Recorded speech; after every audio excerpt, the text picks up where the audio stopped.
ရှာမောင်တင်ဆန်းရေးသားထားတဲ့မောင်ဘိုးထင်တဲ့လက်ဦးဆရာဆိုတဲ့ဇာတ်လမ်းလေးအစဆုံးပဲဖြစ်ပါတယ်။အုံဆိုင်နေတဲ့မိုးသားတိမ်လိမ်များအောက်မှာရှိတယ်။လှဲလန်းလေးဘေးကလူသွားလန်းလေးမှာ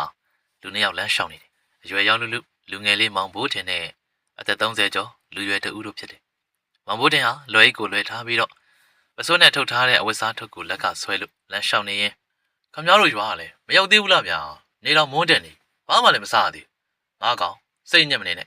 ညဆိုရောက်ပါနဲ့မင်းဘိုက်စာနေလမ်းမှာတွေ့တဲ့အသီးတွေခူးစားကြတာပေါ့ကွာဝင်းရင်ဝေးတယ်မပြောဘူးဗျာကျုပ်ထမင်းထုတ်ခဲ့ပါလေမင်းကောင်မေးလို့လားငါလာခေါ်ချင်တာမဟုတ်ဘူးဆရာကြီးကသွားခေါ်ဆိုလို့လာခေါ်ရတာမင်းလိုကလေးကိုစပား20တောင်ပေးတယ်ဆိုတော့အတော်အံ့ဩတယ်ကွာဟာတန်ဖိုးဆိုတာအသက်အရွယ်နဲ့မဆိုင်ဘူးဗျလုပ်ရကိုင်းနဲ့ဆိုင်တာဟာကောင်ရမင်းကဘာတွေလုပ်တာအတော်ကျွမ်းနေလို့လေမလုပ်တတ်ပါဘူးဗျကြွက်ထောင်တဲ့နေရာငှက်ပြက်တဲ့နေရာကိုပြောတာတေးလိုက်ပါတော့ကွာမင်းကတော့တကယ်ကောင်းပဲတော်တော်ရှောက်မမောင်ငယ်ရွာကိုရောက်အောင်မောင်ဘိုးထင်လဲဗိုက်စားနေတာကိုတတ်တာစေဖို့လမ်းဘေးမှာရှိတဲ့ချင်းကြားသီးများဇီးသီးဝင်းပြင်းများကိုခူးစားပြီးတော့ရေအင်မတန်စားလာတဲ့အခါမှာချိုတွေကစမ်းရည်များကိုလက်နဲ့ခတ်တောက်လိုက်ပြီးတော့ခီးဆက်လိုက်ပါလေတော့တယ်မောင်ဘိုးထင်တဲ့သူ့ကိုလာခေါ်တဲ့လူရွယ်ဟာနေဝင်ရီတရောအချိန်မှာပေပင်များစွာပေါက်ရောက်နေတဲ့ရွာဝင်ကိုရောက်ရှိလာလူရွယ်ဟာလမ်းလျှောက်ရလို့ပင်ပန်းနေပြီဖြစ်တဲ့မောင်ဘိုးထင်ကိုကောင်းလေရောက်ပါပြီကွာရောက်မှာပဲလေကျုပ်ကချင်းချောင်းလို့သေးတော့မယ်မသေးပါဘူးကွာမင်းကြည့်ရတာအစင်ပြေနေပုံပဲဟာသွားဗျာရှေ့ကကျုပ်နေရမယ့်အိမ်ကိုမြန်သွားလူရွယ်ဟာရွာထဲကိုဝင်လိုက်ကရွာရဲ့တောင်ဘက်အစွန်ကျတဲ့နေအိမ်ကြီးရဲ့အိမ်ဝင်းထဲကိုဝင်သွားကြတယ်လူရွယ်ဟာအိမ်ကြီးအောက်ကစပွဲတန်းလျားမှာထိုင်လိုက်တယ်မောင်ဘိုးထင်ကတော့အိမ်အောက်မှာရှိတဲ့တောက်ရည်အိုးစင်ကိုသွားပြီးတော့ရေကိုအားပါတရတောက်လိုက်ပြီးတော့နောက်ထပ်တန်းလျားတစ်လုံးပေါ်သူ့ရဲ့အဝတ်ထည့်ထားတဲ့ပစိုးတုပ်လေးကိုကောင်းပြုတ်လုပ်ပြီးတော့လှဲနေတော့တယ်အဲ့ဒီချိန်အိမ်ပေါ်ကလူကြီးတဦးရဲ့အတန်ပေါ်လာတော့တယ်ကောင်းလေဘလို့ဖြစ်တာလဲကွထိုင်တော့မထားနိုင်တော့ဘူးလားထားနိုင်ပါမလားဗျတလန်းလုံးကိုလမ်းလျှောက်လာတာခြေတွေတောက်နေအေးခဏနေမှမင်းကိုနှိပ်ပေးဖို့တယောက်ယောက်ခေါ်ပေးမယ်လူကြီးရဲ့ရုပ်ကမပေါ်ပေမဲ့အဲ့ဒီလူကြီးရဲ့အတန်ကတော့မောင်ဘိုးထင်ရင်းနေတယ်လို့စိတ်ထဲမှာထင်နေမိတယ်မကြာလာတဲ့အချိန်မှာအင်ကြီးရဲ့လှေကားကလူကြီးတယောက်ဆင်းလာတယ်အဲ့ဒီလူကြီးဟာတန်းလျားမှာအိတ်နေတဲ့မောင်ဘိုးထင်နားကိုသွားပြီးတော့ကောင်းလေငါ့ကိုကြည့်ပါဦးကွာမောင်ဘိုးထင်ငုတ်တော့ပြန်ထိုင်ပြီးကြည့်လိုက်တယ်သူအံ့ဩသွားကကျုပ်ကိုငွေ90ပေးတဲ့ဥအောင်မဟုတ်လားဟုတ်တယ်လေကွာမင်းငါစီမှာအလုပ်လုပ်ရမှာအဲကြောင့်မလို့ငါခေါ်လိုက်တာဟာဗျာမသိပါဘူးကျုပ်ကိုဘသူမှမခေါ်လဲလို့ဥအောင်ဟာတန်းလျားမှာထိုင်နေတဲ့မောင်ဘိုးထင်ကိုသွားခေါ်ဆောင်ပေးတဲ့လူတွေကိုကြည့်ပြီးတော့ကဲမောင်ညိုမင်းကတဲကိုပြန်တော့ဒီကောင်လေးကအိမ်မှာပဲနေရမှာထမင်းစားသွားအောင်ငါချက်ထားတယ်တော်ပြီကျွန်တော်တဲရောက်မှာပဲစားတော့မယ်သွားပြီဆရာကြီးအေးကျေးဇူးကွာညိုမောင်အမည်ရှိတဲ့လူရွယ်ဟာမောင်ဘိုးထင်ကိုနှုတ်ဆက်လိုက်တယ်ကောင်းလေအားရင်တဲကိုလာလေအောင်ကြားလားမင်းကတော့ငါခင်သွားပြီကွာလာမှာပါဗျာစိတ်ချတနေ့မြတွေ့ရပါမယ်ပွင့်ပွင့်လင်းလင်းရှိလာတယ်မောင်ဘိုးထင်ကိုညိုမောင်သဘောကျနေခြင်းဖြစ်တယ်ညိုမောင်အိမ်ဝိုင်းအပြင်ကိုရောက်သွားချိန်မှာဦးအောင်ကိုကြည့်ပြီးတော့မောင်ဘိုးထင်စကားဆိုလိုက်တယ်ဦးအောင်ကျုပ်ဖိုက်စာကြီးဗျာထမင်းစားကြတယ်တနေ့လုံးလမ်းဘေးကနေတွေ့ကြရစားလာတာအေးငါထမင်းပြင်ခိုင်းထားပါလေကွာဦးအောင်ဟာအင်ဂျင်နဲ့ဘေးကနေတွဲထားတဲ့မိဘကြောင်ကိုလှမ်းကြည့်ပြီးတော့ကောင်းမတွေထမင်းပြင်ထားလိုက်စမ်းကြားလားဟင်းတွေလည်းနှိုက်မစားနဲ့ဦးငါအကြောင်းသိရနော်ဦးအောင်ပြောတဲ့စကားကိုတစ်ဖက်မိဘကြောင်ကမိသည့်စကားမှပြန်မပြောဘဲအိုးတန်ခွက်တန်များသာကြားနေရတယ်ဦးအောင်စကားပြောတာကိုပြန်မပြောတာကြောင့်မောင်ဘိုးထင်ဟာဦးအောင်ကိုကြည့်ပြီးတော့ဦးအောင်ခမညင်ညင်သာမှပြောမခိုင်းတာလုပ်ပေးရသူကဘဲကြည့်မလဲကြည့်အောင်စောင့်ကြည့်အောင်ကြည့်နေထမင်းတွေထည့်နေတာဟင်းလဲနှိုက်မစားနဲ့အောင်နဲ့ခမပြောပုံကြီးရလေဗျာဦးအောင်ဟာမောင်ဘိုးထင်ရဲ့စကားကိုသဘောကျပြီးတော့တဟားဟာရီမောပြီးတော့မိဘကြောင်ဘက်ကိုလှမ်းអော်လိုက်တယ်ပြီးပြီလားကောင်မတွေမိဘကြောင်ဘက်ကနေပြန်ပြောတယ်မထွက်လာပြန်ဘာတမ်းမှမထွက်လာတဲ့ခါမှဦးဘိုးထင်ကောင်းလေထမင်းပြန်ပြီးသွားပြီသွားစားတော့ဟိုလေကားကနေတက်သွားဘာမှလည်းပြန်မပြောဘဲနဲ့ဗျာမခုရသေးလဲကျုပ်ကိုယ်တိုင်ခုခတ်စားလိုက်ပါမယ်မောင်ဘိုးထင်ဟာဦးအောင်လက်ညှိုးထိုးပြရလှေကားကိုတက်သွားလိုက်ပါတော့မောင်ဘိုးထင်မိဘကြောင်ထဲကိုရောက်လာတယ်ထမင်းစားစပွဲဝိုင်းမှာထမင်းပကံနဲ့ဟင်းတပကံတွေ့ရတယ်ထမင်းထည့်ထားသည်ကပေးပွားနေတယ်လို့ဟင်းထည့်ထားသည်ကလည်းထိုနည်းတူပါမိဘကြောင်ကအိမ်မာကြီးကိုတက်ရတယ်တကားတစ်ပေါက်ရှိရာထမင်းခုခတ်ပေးသူဟာအိမ်ပေါ်ကိုတက်သွားတယ်လို့မောင်ဘိုးထင်တွေးလိုက်ကခုပေးတဲ့ထမင်းများကိုအားရပါးရစားလိုက်ပြီးတော့ထမင်းပကံထဲမှာထမင်းကုံသွား၍ထမင်းအိုးကိုလိုက်ရှာတယ်မိဘဘေးတွေထမင်းအိုးကိုတွေ့ပြီး အဖုံးကိုဖွင့်ထားလျက်ကြီးတွေ့ရပြန်တယ်လက်နဲ့ထမင်းကိုကုတ်ထားတဲ့အရာများတွေ့ရတယ်ထမင်းကိုတည်တည်တတ်မခူးဘလို့မိမ့်မာကြီးလဲကွာမောင်ဘိုးတင်တယောက်တည်းရေရွတ်ပြီးတော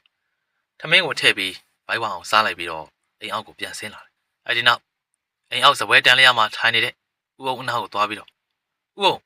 ကျုပ်ကိုထမင်းခူးပေးတာဘသူတုံးမြဦးအောင်ရဲ့မိမ့်မာကြီးလားမဟုတ်ပါဘူးကွာငါမှမိမ့်မာမရှိပါထမင်းခူးတာရောင်းမနဲ့မခူးဘူးဗျာထားလိုက်ပါမင်းညောင်းလာပြီမလားအိမ်ပေါ်တက်ပြီးနားတော့ကျုပ်ကဘာမှအိပ်ရမှာလဲဗျငါအိမ်မှာမင်းကြိုက်တဲ့နေရာအိပ်ကွာပြီးတာပဲဗျာဒီနေ့တော့ကျုပ်နားလိုက်အောင်မယ်မနှက်မှအလုပ်ခိုင်းတော့ဟုတ်ပါပြီကောင်းလေးမင်းရတော့နော်ဦးအောင်စကားပြောလို့ပြီးတာနဲ့မောင်ဘိုးထင်ဟာဦးအောင်ရဲ့အိမ်ပေါ်ကိုတက်သွားတော့တယ်ဦးအောင်ဟာအိမ်ပေါ်တက်သွားတဲ့မောင်ဘိုးထင်ကိုကြည့်ပြီးပြုံးနေမိတယ်မောင်ဘိုးထင်ကိုသဘောကျတယ်ပြီးနောက်သူငယ်စဉ်ကပုံစံဖြစ်နေရကြောင်းတင်းချိုင်မှာမြင်စဉ်ကလေးကသူငယ်စဉ်ဘဝကိုပြန်အမှတ်ရစေတယ်ဒါကြောင့်မောင်ဘိုးထင်ကိုစပား20ပေးပြီးတော့အိမ်ကိုခွာလိုက်ရခြင်းဖြစ်တယ်မဟုတ်ပါလားဦးအောင်အဲ့ဒီလိုတွေးနေစမှာမောင်ဘိုးထင်ရဲ့စကားတန်ကအိမ်ပေါ်ကနေပေါ်လာပြန်တယ်ဦးအောင်ကျုပ်ကိုစောင်းတွေခေါင်းတွေပေးအောင်လေဗျာအေးအပေါ်တယောက်လောက်ခေါင်းနဲ့ဆောင်ပေးလိုက်စမ်းဟိဦးအောင်အဲ့လိုသာပြောလိုက်တယ်မောင်ဘိုးထင်ဟာဦးအောင်ရဲ့အိမ်ကြီးကိုသဘောကျတယ်အိမ်ရှိမှာအခန်းတစ်ခန်းသာကျုံးပြင်များနဲ့ကာထားပြီးတော့ကြံတဲ့နေရာဖုန်ကြီးကြောင်းကြီးပမာရှင်းလင်းနေတယ်သူစိတ်ထဲအိမ်ထဲမှာတခုခုလိုနေတယ်လို့တွေးနေစမှာစောင်းတဲ့ခေါင်းကသူ့နာကျလာပြီးတော့အင်းရှိကန်းကတက္ကမကြီးပြန်ပိတ်သွားတဲ့အတန်သာကြားတယ်မောင်ဘိုးထင်ရဲ့စိတ်ထဲမှာသူ့ကိုခေါင်းအုပ်နဲ့ဆောင်ကိုပစ်ပေးတဲ့လူကိုမကြင်မနှက်ဖြစ်ပြီးတော့လူတို့ပေးလို့မရဘူးလားဗျထမင်းခူးပေးတာလေခမရမဟုတ်လားမောင်ဘိုးထင်အခန်းကြီးဘက်ကိုကြည့်ပြီးပြောလိုက်ကအိမ်တောင်မှလိတ်ထားတဲ့ဖြာတစ်ချက်ကိုယူပြီးအိမ်ရှိကန်းမှာခင်းလိုက်ပြီးအိတ်လိုက်တယ်အိမ်ရင်နဲ့ဘေးပတ်ဝန်းကျင်ကိုကြည့်လိုက်ပြီးတော့ဩသိပြီဖျားစင်မရှိဘူးပဲငါစိတ်ထဲတခုခုလိုပါတယ်ထင်နေတာဒါကတော့သူ့ရဲ့အတွေးသာဖြစ်တယ်သူတွေးတော့နေစမှာအိမ်အောက်မှာရှိတဲ့ဦးအောင်ရဲ့အတန်ပေါ်လာပြန်ကောင်းလေခြေထောက်တွေညောင်းနေသေးလားကွာညောင်းတာပေါ့ဗျာဘလို့ပြောလိုက်ပါလဲအေးညောင်းရင်လဲမင်းတိုင်းမင်းခေါ်ပြီးတော့နှိတ်ခိုင်းကွာဘယ်ကိုသွားခေါ်ရမှာလဲဗျာဟဲ့ကောင်မတွေငါ့ကိုနှိတ်ပေးစမ်းဦးအောင်ကနှိတ်ပေးခိုင်းတာလို့ပြောကွာဟာအားနာစရာဗျာအားနာမနေနဲ့အဲ့ဒီကောင်မတွေအတွက်ငါငွေတော်တော်ကုန်ထားတာကွာအေးဗျာအားနာတာကမျက်နှာဦးအောင်ကြီးအဲ့တော့မျက်နှာမမြင်အောင်ပစိုးလေးမျက်နှာအုပ်ထားလိုက်မယ်ဗျာတကယ်ကောင်လေးပေါက်ပေါက်ရှာရှာဦးအောင်ဟာမောင်ဘိုးထင်ရဲ့စကားကိုသဘောကျစွာရီမောနေပါတော့တယ်မောင်ဘိုးထင်ဒီကသူပြောသလိုပဲပစိုးတုပ်လေးကိုဖြီလိုက်ပြီးတော့ပစိုးတစ်ထဲကိုယူပြီးပက်လက်အိတ်လိုက်ပြီးတော့သူ့ရဲ့မျက်နှာပေါ်တင်ထားလိုက်ကပါဇက်ကလည်းဟဲ့ကောင်မတွေငါခြေတော့ကိုလာနှိပ်ပေးစမ်းသူ့နာတယောက်မှမလာပါဒါကြောင့်မောင်ဘိုးထင်နောက်ထပ်ပြောလိုက်တယ်လာလိုက်ကြဟာဦးအောင်ကနှိပ်ခိုင်းတာနော်မောင်ဘိုးထင်အဲ့လိုပြောလိုက်မှအင်ကြီးလေးကတခန်းလေးရှိတဲ့အခန်းကနေတက္ကမကြီးပွင့်တန်ကြားပြီးနောက်သူ့နားကိုလမ်းလျှောက်လာနေတယ်ခြေတံကိုပါကြားရပြီးတော့မောင်ဘိုးထင်ရဲ့ခြေထောက်ကိုနှိပ်ပေးနေလေတော့တယ်မောင်ဘိုးထင်ဟာသူ့ကိုနှိပ်ပေးနေသူကိုခမရလက်ကြီးကလည်းကြမ်းလိုက်တာမိန်းကလေးရောဟုတ်လားမောင်ဘိုးထင်စကားပြောလိုက်ပေမဲ့သူ့ကိုနှိပ်ပေးနေတဲ့သူကဘာမှပြန်မပြောတော်ဗျာစေရနာမပိုင်မနှိပ်ပါနဲ့မောင်ဘိုးထင်အဲ့လိုပြောပြီးမျက်နှာမှာအုပ်ထားတဲ့ပစိုးကိုခွာလိုက်ကနှိပ်ပေးနေသူကိုကြည့်လိုက်တယ်စပင်ရှည်ကြီးမှာစုပ်ဖားနေပေပြီးတော့အမဲရောင်ထမင်းကြီးကိုရင်ရှားထားကသွေးရောင်မရှိတဲ့မျက်နှာမှာမျက်လုံးနေရာကမဲနံတွေကပါးစပ်နေရာကိုအချီကျိုးနဲ့တွဲချုပ်ထားတဲ့တရေတကောင်ကိုတွေ့လိုက်ရဟာတရေမကြီးဟာမောင်ဘိုးထင်ရဲ့စကားတန်ကိုကြားတဲ့အခါမှာဦးအောင်ကအင်းအောက်ကနေလှမ်းអော်လိုက်တယ်ကောင်းလေးလန့်သွားပြီလားကွာဦးအောင်ခမရကျုပ်စားမဲ့ထမင်းကိုဒီဟာကြီးကိုခုခိုင်းတာလားဗျဟုတ်တယ်လေကွာထွေးတော်တော်ဆိုးတယ်ဘိုးတော်အောင်ဗျာနောက်တစ်ခါမလောက်ခိုင်းနဲ့ယွန်းလိုက်တာဗျာကြောက်လန့်ရမယ့်အစားယွန်းရှာနေတဲ့မောင်ဘိုးထင်ရဲ့ပြောစကားကိုကြားပြီးနောက်ဦးအောင်သဘောကျစွာတဟားရီမောနေပါတော့တယ်မောင်ဘိုးထင်ဦးအောင်အင်ကိုရောက်တာတပတ်များကြာသွားပြီဖြစ်တယ်ပေပင်ရွာသူရွာသားများဒီကအံ့ဩစရာကောင်းတယ်ဦးအောင်အောက်လန်းပညာတဲ့ဆိုတာသိတယ်သူပေမဲ့ခွဲခြားဆက်ဆံခြင်းမရှိပါကြောက်ရွံ့နေသည်လည်းမဟုတ်ပါဦးအောင်ရဲ့စီးနဲ့ကန်းတဲ့ပညာကိုအသုံးချမှုကြောင့်လည်းပါမယ်တင်တယ်ဦးအောင်ဟာသူ့ကိုအတော်မခံမရနိုင်ဖြစ်တဲ့ကိစ္စများဖြစ်မှပေပင်ရွာသားများကိုအောက်လန်းအတက်နဲ့တိုက်တတ်တယ်တေဆုံးအောင်တော့ဦးအောင်ကမလုပ်ပဲဦးအောင်ဟာမောင်ဘိုးထင်ကိုအတော်လေးကြည့်ဆိုင်တယ်မောင်ဘိုးထင်ဟာလည်းအလိုက်သိတယ်လဲတဲ့ကိုအလုပ်လုပ်ရမလားလို့မေးတယ်ဦးအောင်ကမလုပ်ခိုင်းပြီအဲ့ဒီတော့ကြောင့်မောင်ဘိုးတင်ဟာသမင်းချက်ဟင်းချက်လုပ်ပေးတယ်။ဦးအောင်ခိုင်းသမျှကိုလည်းသွက်လက်စွာလုပ်ပေးတတ်တယ်။အလိုက်တည်တတ်တဲ့မောင်ဘိုးတင်ကိုဦးအောင်ဟာတာအရင်လို့ ချစ်ခင်နေပြီဖြစ်တယ်။ဘောင်းတက်တင်းတက်တဲ့မောင်ဘိုးထင်ဟာပေပင်ရွာကိုရောက်တာတလားပဲရှိပေမဲ့အပေါင်းအသင်းများရနေပြီဖြစ်တယ်။အခုလေမောင်ဘိုးထင်တို့ကလေးတစ်တိုက်လောက်စလုံးလှိမ့်နေကြတယ်။ငါခေါင်းပဲစားမှာကွာ။ဘိုးဘိုးကြီးရဲ့လက်ဘယ်တော့ဖြောင်းနေကြည့်လူငယ်တယောက်ဟာလောက်စလုံးတစ်လုံးကိုကင်ပြီးသူ့ကိုယ်သူအမွှန်းတင်ကပြစ်လိုက်တယ်။သူပြစ်လိုက်တဲ့လောက်စလုံးဟာအတန်းလိုက်ချထားတဲ့လောက်စလုံးကိုတစ်လုံးမျှမထိတဲ့အခါမှာလေကြီးတဲ့ဖိုးတွေခေါင်းမပြောနဲ့ဗိတ်တောင်မထီဘူး။ဘာဘိုးဘိုးကြီးလဲလက်ကန်ကျန်တဲ့ကလေးများနဲ့လူငယ်များကဖိုးထွေးလို့ခေါ်တဲ့အသက်15နှစ်ကျော်လူငယ်လေးကိုဝိုင်းစားနှုတ်ကြတယ်။အဲ့ဒီခါမှာဖိုးထွေးဟာတခါတလေတော့လွဲမှာပေါ့။ပြစ်တိုင်းခေါင်းကြီးမှန်လို့ရှင်အင်းတွေကရှော့တွေကုန်ပြီးတော့ငါအိမ်လောက်စလုံးအဖြစ်နဲ့ရှိနေမှာပေါ့ကွာ။သူတို့ရီလိုက်မောလိုက်နဲ့လောက်စလုံးလှိမ့်နေတဲ့နေရာကိုမောင်ဘိုးတင်ရောက်လာတယ်။အဲ့ဒီခါမှာကောင်းလေးတချို့ကဘိုးတင်မင်းလောက်စလုံးဘယ်လောက်ပါလဲ100လောက်တော့ပါတယ်ကွာဆယ်လုံးကြီးပြစ်နေတာပါမလားဟိုကကိုဖိုးထွေးနိုင်နေရအများကြီးပဲဖိုးထွေးကိုလက်ညှိုးထိုးပြီးပြောတဲ့ခါမှာရွာလူကြီးသားဖိုးထွေးဟာမင်းကြီးလှုပ်ပြီးတော့ဂုံယူဝင်ကြွားနေပြီးမောင်ဘိုးထင်ကိုကြည့်ပြီးတော့ဘိုးတင်မင်းကလောက်စလုံး100အလှလုံးမလားကိုဖိုးထွေးကတော့လေကြီးတယ်ဗျာနှစ်ကွင်းပြစ်ပြီးရင်တန်ကြိုထိုးမယ်လောက်စလုံးကြီးအဲ့ဒါတော့တန်ကြိုကမပါလာဘူးကွာပါတယ်ကစားကြမလားငါမှလည်းဒိုးသီးပါတယ်ကွာဖိုးထွေးအကြံအိုက်နေတယ်တန်ကြိုကွင်းကိုမွတ်အောင်ပဲတီမလက်တက်တဲ့ဖိုးထွေးရဲ့နိုင်ခွက်ကိုဘိုးထင်ဟာသိတယ်အဲ့ဒီခါမှာလေကြီးတဲ့ဖိုးထွေးကိုအမြင်ကတ်တဲ့သူများကသူတို့မှပါတဲ့တန်ကြိုနဲ့ဒိုးသီးများကိုပေးလိုက်ကြတယ်ဖိုးထွေးကိုဝိုင်းကျင်နေတဲ့လူငယ်များကကိုဖိုးထွေးဘိုးထင်ကိုကြောက်နေရလားဗျကြောက်စရာလားတကွင်းလောက်စလုံးဘယ်လောက်ကြီးလဲဘိုးထင်ဟာအဲ့ထဲကလောက်စလုံးကိုကြည့်ပြီးတော့တကွင်းလောက်စလုံး90ကြီးဗျဘယ်လိုလဲလောက်စလုံးနှစ်ကွင်းလှည့်အောင်မလားလို့ပြောလိုက်တယ်မလှည့်ဘူးတန်ကြိုပဲထိုးမယ်ကောင်းတယ်ဗျတန်ကြိုကဘယ်နှကွင်းလဲတစ်ဖက်ကိုဘယ်နှယောက်လဲကိုဖိုးထွေးစိတ်ကြိုက်လို့ဗျာပြီးတာပဲငါစီးတားမယ်ဖိုးထွေးဟာ15ပေများအကွာကိုရွေးလိုက်ပြီးတော့နှီးတုပ်တစ်ခုနဲ့ဒိုးသီးထားမယ့်နေရာကိုစက်ဝိုင်းဝိုင်းလိုက်တယ်တစ်ဖက်နဲ့တစ်ဖက်အကွာဝေးညီစေဖို့တိုင်းရတယ်စိတ်မှန်းနဲ့ဆိုလို့ရှိရင်သူ့ဘက်ကကျဲတယ်ငါဘက်ကစိတ်တယ်နဲ့ညင်ခုံရအဲ့လိုညင်ခုံရတာကြောင့်နှီးတော့မဟုတ်တကိုင်းတစ်ခုနဲ့အတိုင်းထွာလို့ရတယ်ဒိုးသီးများကိုတစ်ဖက်5ခုထားလိုက်ကြတယ်ရှေ့ဆုံးကဒိုးသီးကိုခေါင်းလို့ခေါ်ကြတယ်အလဲကဒိုးသီးကိုဘိုင်းမာကြီးလို့ခေါ်ပြန်ကဘေးတစ်ဖက်တစ်ချက်ကိုနဗန်လို့ခေါ်ပြီးဘဲဘက်ကဒိုးကိုဘယ်နဗန်ညာဘက်ကဒိုးကိုညာနဗန်လို့ခေါ်တွင်ကြတယ်နောက်ဆုံးကဒိုးသီးကိုလည်းနောက်မီးလို့ခေါ်တယ်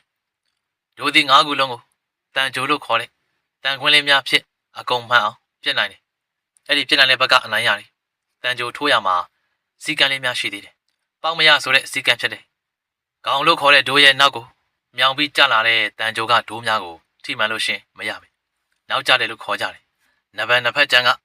ပေါက်ပြစ်လို့ရတယ်လို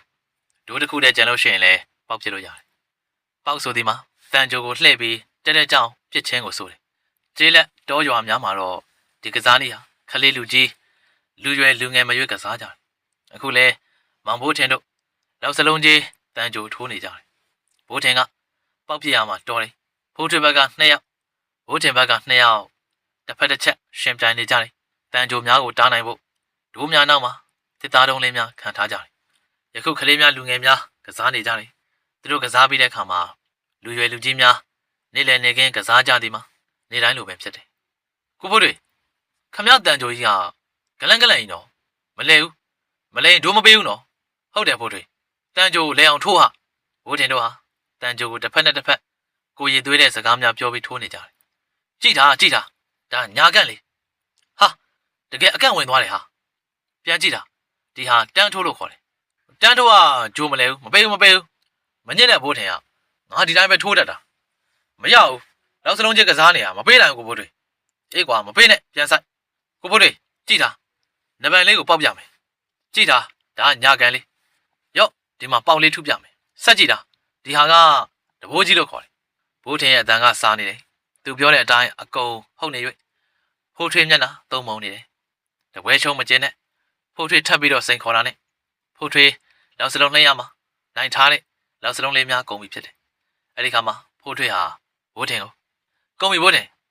်ငါ့ကို20လောက်ပြန်ပေးအောင်နွားကြောင်ရင်နွား6ဖို့ရပါတယ်ရော့30လူငယ်များကစားနေတော့တာတယောက်နဲ့တယောက်မခံကြအောင်ပြောခြင်းဖြစ်တယ်ပြီးရင်လဲတဲ့နေကြမြဲဖြစ်တယ်ငှက်ပြစ်လဲအဖွဲလိုက် ကြွက်ထောင်လဲအဖွဲလိုက်မို့လို့ဘိုးတင်ပေပင်ရွာမှာပြောနေတယ်တစ်စိန်ရွာမှာကတယောက်တည်းအထီးကျန်ခဲ့သမျှပေပင်ရွာကအပေါင်းဖော်များနဲ့ပျော်ရွှင်နေရစဘာဘေဘီသူ့ကိုခေါ်ထားတဲ့ဦးအောင်ကိုစိတ်ထဲကနေအတော်ကျေးဇူးတင်နေမိဟဲ့ကောင်လေးနောက်9ရက်ဆိုရင်ဘုံကထိန်တော့မင်းတို့တွေလာခဲ့ကြဘိုးတင်မင်းလည်းလာခဲ့မင်းတို့အိမ်တော့လာမခေါ်ရဲဘူးစိတ်ချပါကိုသားကြီးဟာလောက်စလုံးရှုံထားတဲ့ဖိုးထွေးကဘိုးတင်ပခုံးကိုပုတ်လိုက်ပြီးတော့ဘိုးတင်လေးမင်းတန်ကြိုထိုးရမှာသာနိုင်ရင်နိုင်မယ်ရွာကောင်မလေးတွေကိုငါ့ကိုအလေးပေးတာတော့မင်းမနိုင်ဘူးမဟုတ်လားစိတ်မဝင်စားဘူးကျုပ်ကအခုမှ73နှစ်ထဲကိုဝင်လာကိုကထင်းနေကြရင်မင်းငါ့ကိုအားကြနေမှာပါကွာအဲ့လိုနဲ့တယောက်ဝင်တယောက်စားလိုက်နောက်လိုက်နဲ့အသက်16နှစ်နဲ့အသက်10နှစ်အတွင်းကကလေးများရဲ့ကစားပွဲတီကဒီနေ့အတွက်ပြီးဆုံးနေပြီဖြစ်တော့တယ်ပေပင်ရွာရဲ့စုပေါင်းဘုံကထိန်အဝင်လေးကိုရောက်ရှိလာပြီဖြစ်တယ်ဘုံကထိန်ကိုဖုန်ကြီးကျောင်းနဲ့အတန်လှမ်းတဲ့ရွာရဲ့မူလာတန်းစာတင်ကျောင်းမှာလောက်ကြတယ်ဘိုးထင်လဲရွာစာတင်ကျောင်းကိုအပေါင်းအသင်းများနဲ့တွားနေကြတယ်ကထိန်မှာအဝင်နဲ့ဟာလဲထမင်းကျွေးတယ်ဝက်သားနဲ့အချင်းငရုတ်သီးကြော်ကျွေးကြ၍ဘိုးထင်တို့ခလေးမကြလူငယ်မကြများအဖို့ဟန်ဆောင်မှုမရှိအားရပါရလွေးနေကြတယ်ရွာမှာရှိတဲ့ကာလာသားကာလာသမီးလေးများကရောက်ချိုကိုကင်ထားပြီးတော့ကြိုင်ကြီးများကိုလက်တစ်ဖက်ကဆွဲပြီးတော့ဟင်းရလိုက်သူများကကာလာသားလေးများဖြစ်ပြီးတော့ထမင်းပကံများငရုတ်သီးကြော်နဲ့ဝက်သားဟင်းလိုက်ပေးသူများထဲမှာကာလာသမီးများပါပါတယ်ဖိုးထွေးဟာခလေးသားလေးမို့လို့ဘာမှမလုပ်ဘိုးထင်တို့နဲ့မျက်နှာချင်းဆိုင်ထမင်းစားနေတယ်သူ့ကိုရွာတွေကကာလာသမီးကညာပြိုလေးများကတောသားပဲမဲ့ရုပ်ဖြောင်ပြီးလူကြီးသားဖြစ်နေ၍ဝက်သားဟင်းပကံတွေကအသားလေးများရွေးပြီးတော့မောင်လေးစားနော်အသားပဲစားမောင်လေးထမင်းလို့သေးလားဝါအောင်စားနော်မောင်လေးငရုတ်သီးကြော်ကဆက်လို့မစားနိုင်ရင်ငါ6ပိုက်လေးတွေပဲရွေးစားနော်မောင်လေးအော်ဆက်ကုန်ပါပြီခင်ဝေတို့ရေးလေးခတ်ပေးစားမှာကွယ်ဖိုးထွေးကိုအသေးပူနေကြတဲ့ရွာကမိန်းကလေးများကမောင်ဘိုးထင်တို့တော့ရှိလေတယ်လို့ပဲအဟုတ်မထင်တခြားကောင်လေးများရဲ့စိတ်ထဲမှာဘာမှမဖြစ်ပေမဲ့မင်းငေါ်ပြလိုက်မျက်စာပြပြလိုက်လုံနေကြတယ်ဖိုးခွေးကြောင်အတော်ပင်ဘိုးထင်ရဲ့စိတ်ထဲမှာကတိကောက်ဖြစ်နေရတယ်အမင်းစားပြီး၍အိမ်ကိုပြန်နေစမှာဖိုးထွေးနောက်ကနေလိုက်လာပြီးတော့ဘိုးထင်ဒီတခုတော့မင်းငေါ့မမီတော့မဟုတ်လား10နှစ်ကြိုးစားမောင်ဘိုးထင်ဟာဖိုးထွေးကိုတေချာကြည့်ပြီးတော့10နှစ်မဟုတ်ဘူးမနဲ့ဖြန်အဲ့ဒီကာလာသမီးတွေကျုပ်ကိုဂယူးဆိုင်စီရမယ်ကြည့်တာဘိုးထင်အိမ်မက်လာအောင်ကွာမနဲ့ဖြန်မှာတွေးကြတာပေါ့ကွာမောင်ဘိုးထင်စိတ်တူတူနဲ့အိမ်ကိုပြန်လာလိုက်တယ်အိမ်အောက်မှာတော့ဦးအောင်ဟာကုန်းကိုဝါပြီးတော့ထိုင်နေရမောင်ဘိုးထင်ဦးအောင်နားကိုသွားထိုင်လိုက်ပြီးတော့အဖဟာအကောင်းလေးလူများလွဲနေသလားဘာလို့တော့ဗျမင်းကဦးအောင်လို့ခေါ်တာပါအခုမှအဖဘလို့ဖြစ်ရအဖလိုပဲခေါ်မယ်ဗျာအဖကျွန်တော်အဖေရင်းထက်ကိုအများကြီးကောင်းတယ်ခေါ်ကြတယ်လို့သာခေါ်ပါကွာကျုပ်အဖလို့ခေါ်ပြီးဆိုတော့ကျုပ်ကတခုကူညီဟေးအဆန်းပါလားပြောဘာကူညီရမလဲကျုပ်ကိုရွာကာလာသမီးတွေအကုန်သဘောကျအောင်လုပ်ပေးဗျာဟေးကောင်းလေးဖို့ထင်မင်းဟာတယောက်တောင်မဟုတ်ပါလားဟာတကယ်ကောင်းပဲအဖအောက်လန်းတက်တော့လုံနိုင်တာကျုပ်သိတယ်လုပ်ပေးဗျာဦးအောင်ခက်တာတွေးလိုက်တယ်ပေးနောက်တစ်ချက်ပြုံးလိုက်ပြီးတော့လုပ်ပေးလို့ရတယ်ကွာအခက်အခဲတစ်ခုတော့ရှိတယ်ဘာအခက်အခဲလဲဗျမင်းကားစီတပည့်ခံပြီးတော့ဒီပညာတွေလက်ဆင့်ကမ်းလို့ရှင်ငါအစီရင်လုပ်ပေးမယ်မောင်ဘိုးတင်တိတ်တောင်တွေးမနေတော့ပါပဲလုပ်မယ်ဗျာမနေ့ပြန်ကထိန်အမိကာလာသမီးတွေသဘောကျအောင်လုပ်ပေးတော့ဒီကောင်တကယ်ကောင်ပဲကွာဦးအောင်သဘောကျစွာရေမောရင်းနဲ့ကောင်းလေးလိုက်ခဲ့အိမ်ပေါ်ဘာလို့မလို့လဲဗျဟာကောင်မင်းပဲအပြိုတွေသဘောကျအောင်လုပ်ပေးဆိုတကယ်လားဝမ်းသာလိုက်တာဗျာမောင်ဘိုးတင်ဝမ်းသာအားရနဲ့ဦးအောင်တက်သွားတဲ့အခါမှာအင်ကြီးဘောကိုနောက်ကနေတက်ပါသွားလေတော့ဦးအောင်ဟာအင်ကြီးဘောကနေတခန်းလေးရှိတဲ့အခန်းကြီးတကားကိုဖွင့်လိုက်ပြီးတော့မောင်ဘိုးတင်ခေါ်လိုက်တယ်လာကောင်းလေးမင်းကငါးတပည့်ဖြစ်သွားပြီဆိုတော့ဒီခန်းလေးကိုဝင်ခွင့်ရသွားမောင်ဘိုးတင်အခန်းကြီးထဲကိုဝင်လိုက်တယ်အခန်းကြီးကတက္ကမကြီးတစ်ပေါက်သာပါတဲ့အလုံးပိတ်အခန်းကြီးဖြစ်တယ်ကျွန်းတင်များနဲ့ပက်လေလုံအောင်ကာရန်ထားတာကြောင့်တက္ကမကြီးဖွင့်ထားတဲ့နေရာကနေရတဲ့အလင်းရောင်လေးသာရှိတယ်ဦးအောင်ဟာဖျောင်းတိုင်ကိုထွန်းလိုက်ပြီးတော့တပေါက်တည်းရှိတဲ့တကားကိုပိတ်လိုက်တယ်ဖျောင်းတိုင်မီးရဲ့အလင်းရောင်အောက်မှာဂရင်တစ်လုံးနဲ့ဂရင်ရှစ်မှာတစ်သားနဲ့ပြုလုပ်ထားတဲ့စင်ကြီးရှိကစင်ပေါ်မှာရှိတဲ့ပစ္စည်းများကိုတော့အနက်ရောင်ပိတ်စာကြီးနဲ့အုပ်ထားတယ်အဲဒီနောက်ဦးအောင်ဟာအခန်းထဲမှာရှိတဲ့ခေါင်းရည်မှာရှိတဲ့တစ်သားစင်လေးမှာတင်ထားတဲ့ဆေးမင်းကြောင်စုတ်တံများအနက်စုတ်တံရဲ့ထိပ်မှာ ဝေလစ်စလင်းနဲ့စပင်ဖားလျားချထားတဲ့မိမတယောက်ရဲ့ရုပ်ထုပါတဲ့ဆေးမင်ကြောင်စုပ်တံအမဲကြီးကိုယူလိုက်တယ်အဖအဲ့ဒါဘာကြီးလဲဗျမင်းပဲကောင်မလေးတွေချစ်တာကိုလိုချင်နေဆိုသူတို့သဘောကျရင်ပြီးတာပဲဗျာလိုချင်တာလို့ဦးအောင်ဟာမောင်ဘိုးထင်ကိုတင်းမလင်းခွေထိုင်စီပြီးတော့အမဲအောင်ပိတ်စာကြီးကိုအနှဲငယ်ဖယ်ပြီးအဲ့ဒီစင်ဘောကအမဲအောင်ဆေးမင်ကိုခွက်လေးကိုယူလိုက်ပြီးတော့ကဲကောင်းလေးအင်ကြီးချုပ်နည်းနည်းနာမယ်နော်ရတယ်ကာလာသမီးတွေသဘောကျရင်ပြီးရောမောင်ဘိုးထင်ဟာသူ့ရဲ့အင်ဂျီကိုချွတ်လိုက်ပြီးနောက်ပြောလိုက်တယ်ကဲငါဘက်ကိုလှည့်ဟုတ်ပါမင်းဘယ်အရွယ်တွေကိုသဘောကျစေချင်တာလဲကောင်းလေးကျုံနဲ့မတိမ်မရင်းတွေပေါ့ဗျာဟိုလူကြီးသားဖိုးထွေးထက်နည်းနည်းကြီးတဲ့အမတွေဩကညာလေးတွေကိုပေါ့တကယ်ကောင်ငါကလည်းအောက်လန်းဆရာမင်းကငါတပည့်ဆိုတော့ကဲမိုက်ကြတာပေါ့ကွာဦးအောင်ဟာအမဲရောင်ဝလေးစလင်းနဲ့စပင်ဖားလျားချထားတဲ့အယုတ်ပါတဲ့စုပ်တံကိုလက်နှစ်ဖက်နဲ့ကန်လိုက်ပြီးနဖူးမှာတင်းလိုက်ကပါဇက်ကလည်းမန်တန်တစ်ပုတ်ကိုခတ်တိုးရေရွတ်လိုက်ပြီးတော့မောင်ဘိုးထင်ရဲ့ရင်ဘတ်ဘက်ကိုဆဲမင်စထိုးလိုက်တော့တယ်။ကညာပီရဆိုတဲ့စကလုံးလေးသာထိုးခြင်းဖြစ်ပေမဲ့မောင်ဘိုးထင်အတော့ကိုနနာချင်းချင်းခန်းစားလိုက်ရတယ်။ဆဲမင်ကြောင့်ထိုးလို့ပြီးတဲ့အခါမှာဦးအောင်ဟာကွန်တရားကိုဝါလိုက်ပြီးကွန်တွေများနေမောင်ဘိုးထင်ရဲ့ရင်ဘတ်ကဆဲမင်ကြောင့်ထိုးထား၍ဆေးများပေနေတဲ့နေရာကိုမှုတ်လိုက်ပြီးတော့ကဲကညာမှန်တယ်မြတန်တန်ဆွဲစီရောဟိတ်အဲ့ဒီနောက်ကတင်ဘေးကအမဲအောင်ပိတ်စတစ်ထဲနဲ့ပေးကြံနေတာများကိုတုပ်ပေးလိုက်တဲ့အခါမှာကညာပီရဆိုတဲ့အမဲရောင်ဆေးမင်ကြောင်လေးကအထင်းသားပေါ်နေပါတယ်။ဦးအောင်ဟာအဲ့ဒီစားလုံးလေးကိုကြည့်ပြီးတော့ကဲငါတပည့်မင်းကတော့ကညာလေးတွေရဲ့တန်တန်ဆွဲဖြစ်ပြီးသားမယ်။ဦးအောင်ရဲ့စကားကြားတဲ့အခါမှာမောင်ဘိုးထင်ဟာတစ်ချက်ပြုံးလိုက်ပြီးတော့စိတ်ထဲမှာတော့တွေးကြပြီပေါ့ကိုဖိုးထွေးရလို့တွေးနေမိပါလေတော့။ကထိန်ပွဲကြီးလေးကိုရောက်ရှိလာပြီဖြစ်တယ်။ကာလာသားကာလာသမီးများနဲ့ကလေးတငယ်များဟာအဝင်လေးကလို့မဟုတ်အဝတ်စားတစ်တစ်လွင်လွင်များဝတ်ထားကြတာကိုအဲ့ဒီထဲမှာမောင်ဘိုးထင်လဲပါတယ်။ဦးအောင်ဟာကထိန်နီးလာကလေးကမောင်ဘိုးထင်အတွက်ပစွတ်တဲ့အဝတ်စားအသစ်များဝယ်ပေးထားတယ်။အဝတ်စားအသစ်များဝတ်ထားကြပေမဲ့မောင်ဘိုးထင်တို့ကလေးခွားနဲ့လောက်စလုံးထည့်ထားတဲ့လွယ်အိမ်များကိုမိဘများမယူခိုင်းတဲ့ကြားကခိုးပြီးယူလာကြတယ်။အဲ့လိုနဲ့ထမင်းစားချိန်မှာမောင်ဘိုးထင်ဟာဖိုးထွေးရဲ့ညနေချင်းဆိုင်မှာမရမကကိုထိုင်လိုက်ပြီးတော့ကိုဖိုးထွေးဘယ်လိုလဲဗျဘာလဲကွာဘိုးထင်ရကောင်မလေးတွေမလာသေးပါလားဗျဗဒေတပင်ဖုန်ကြီးเจ้าကိုလိုက်ပို့နေလို့လေလာပါလိမ့်မယ်သိကြပြီပေါ့ဗျာယခုထမင်းကျွေးနေတဲ့လူများမှာ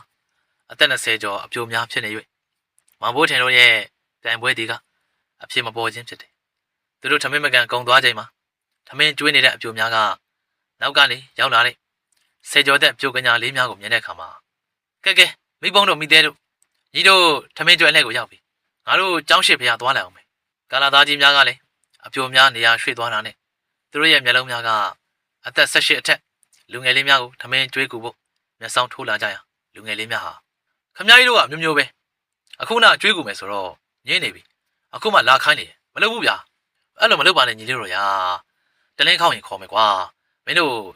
ကြက်ကာလာသားနဲ့ပါကျွေးမယ်ကွာတကယ်တော့ခမတို့ကယုံရတာမဟုတ်ဘူးတကယ်ပါကွာဟိုမှာတခြားရွာကဧည့်သည်တွေလာနေပြီထမင်းမကန်ချဟတို့သွားပြီအပြိုကြီးများလဲရွာကအပြိုများထွက်သွားတဲ့အခါမှာတရုတ်စကားပွင့်များရှိတဲ့စာတင်ကျောင်းရှိကဖျားလေးစီကိုထွက်သွားကြတော့မောင်လေးစားတော့အသားတွေစားအယိုးတွေပါရင်မစားနဲ့နော်ဟိုထမင်းမကန်တဲလာတဲ့ကိုမင်းဒီကိုယူခဲ့အောင်ဟိုမှာရွာလူကြီးပိုင်းကိုပို့ရမှာနေ့ရွာလူကြီးကအရေးမကြီးဘူးမောင်လေးထမင်းလိုက်ပွဲမရှိတော့ဘူးကြပါလေအေးခင်ရဲ့နင်သွားယူလိုက်အေးကောင်မလေးများတယောက်ပြီးတယောက်မောင်ဘိုးထင်ကိုဂီယူဆိုင်နေကြတာကိုမကြေမချမ်းနဲ့ကြည့်နေသူမှာမောင်ဘိုးထင်နဲ့မျက်နှာချင်းဆိုင်မှာထမင်းစားနေတဲ့ဖိုးထွေးဖြစ်တယ်မောင်ဘိုးထင်ဘေးကရှိတဲ့သူရဲ့တငယ်ချင်းများနဲ့ထမင်းကျွေးနေတဲ့ကာလာသားပေါက်စာလေးများဟာမောင်ဘိုးထင်ကိုကြည့်ပြီးတော့ငင်းနေပါလေတော့တယ်အဲ့ဒီလိုနဲ့မောင်ဘိုးထင်ဟာဖိုးထွေးကိုအနိုင်ယူလိုက်ကပြုံးပြော်နေပါတော့တယ်ကထိန်ပြီးသည်မှာတပတ်ကျော်ပြီဖြစ်တယ်ယခုမောင်ဘိုးထင်ဟာဥအောင်ပေါက်ပေးတဲ့ပြာဆေးအစွမ်းကဒုက္ခပေးနေပြီဖြစ်တယ်တခြားမြည်သည့်စိတ်မှမရှိဖိုးထွေးကိုနိုင်ကျင်လို့သာလုပ်လိုက်ရတဲ့ကိစ္စကယခုမောင်ဘိုးထင်အတော့ဒုက္ခများနေရတယ်တငယ်ချင်းများနဲ့လောက်စလုံးလှိမ့်နေချိန်မှာကညာပြိုလေးများရောက်လာပြီးတော့မောင်လေးဘိုးထင်မမတို့ထင်းခွေသွားမှာလိုက်ခဲ့ပါအောင်မလိုက်ချင်ဘူးဗျာကစားနေတယ်မလိုက်လို့မရဘူးနော်ကညာပြိုလေးများထင်းခွေသွားရာမောင်ဘိုးထင်ကိုခေါ်သွားပြီးအပြန်ထင်းစည်းများကိုနောက်ဆိုမမကိုလှုပ်ကြွေးတော်လို့ပြောကြတာထင်းများကိုကူတဲ့ခိုင်းတယ်ဖိုးထွေးတို့ညနေတန်ကြိုထိုးနေချိန်ရွာလေပိုင်းကကညာပြိုလေးများရေအိုးများနဲ့ရောက်လာပြီးတော့ ရွာထိပ်ဘုံရည်တွင်းကိုခေါ်သွားပြီးတော့မုံများကျွေးကရေအိုးပင်ခိုင်းတယ်မောင်ဘိုးထင်ဘုံတွင်မေးကအုတ်ခုံပေါ်တက်ပြီးတော့ရေအိုးပင်နေရတယ်ရွာကကာလာသားပေါက်စာလေးများကမောင်ဘိုးထင်ကိုဂျိုးကြည့်ကြည့်လိုက်ရမှာဒီဒုက္ခကိုမခံနိုင်တဲ့အဆုံးအိမ်ကိုပြန်ပြေးသွားပြီးတော့အမဘာလုံးကောင်လေးရအကျုပ်ကိုထိုးပေးထားတဲ့ဆေးကိုပြန်ဖြတ်ပေးဗျာမစွမ်းလို့လားဟာစွမ်းလို့အစွမ်းလွန်နေလို့ဗျာမဖြတ်ပေးဘူးကွာမင်းကိုငွေတောင်မယူပဲထိုးပေးထားတာအဖဖြတ်မပေးလို့ရှိရင်ကျုပ်ရွာပြန်မှာနော်အဲ့ဒီခါမှဦးကုန်းဟာမောင်ဘိုးထင်ရဲ့ခေါင်းကိုပုတ်ပြီးတော့ဖြတ်ပေးမယ်မင်းကငားတယ်ပဲနော်ဟုတ်ပါတယ်သိပါတယ်ဗျအဲ့ဒါဆိုမင်းနဲ့ငါခီးထွက်ရလိမ့်မယ်ဗျာဖေကိုလဲပါမင်းတို့တစ်စိမ်ရွာဘေးကအင်ဂျင်ရွာတင်းချိုင်းကိုဘာသွားလို့မှလဲပါမင်းကိုမကောင်းဆိုပါဖုတ်ထုတ်တာနဲ့တရေဘလို့ဖမ်းရတယ်ဆိုတာသင်ပေးမလို့ဗျာမောင်ဘိုးထင်ဟာဦးအောင်ရဲ့စကားကိုအံ့ဩတကြီးနဲ့ကြည့်နေစမ်းပါဦးအောင်ကမောင်ဘိုးထင်ရဲ့ကညာပီရဆေးမင်ကြောင်အစီရင်ကိုဖြတ်ဖို့အိမ်ဘော်ကိုခေါ်သွားပါလေတော့